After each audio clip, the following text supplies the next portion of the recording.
God placed this program in our lives. Because when I shared it with my wife, she's just like, she didn't say anything, but I just felt like she didn't really want to do it. And as we gone through the weeks, it's come out. And she said, I didn't really want to do it.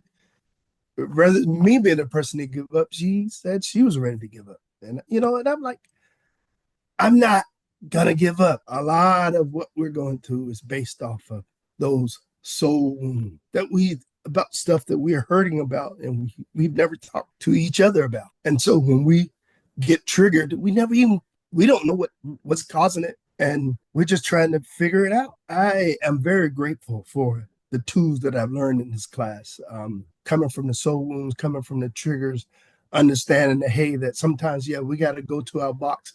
But when we're in that box, it's okay to communicate.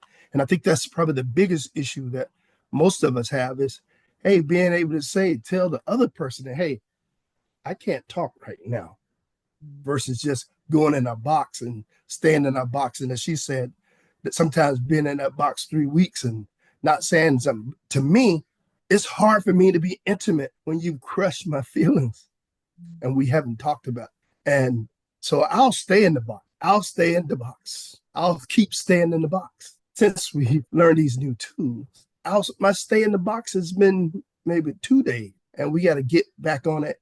And hey, look, no, that's not that's what you heard, but that's not what I said. Or this is what you said, but this is what you heard, but that's not what I said.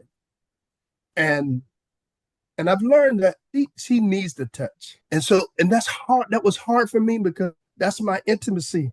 I can't be intimate when I'm hurt. And we learn how to talk about that. And we are growing because of this book.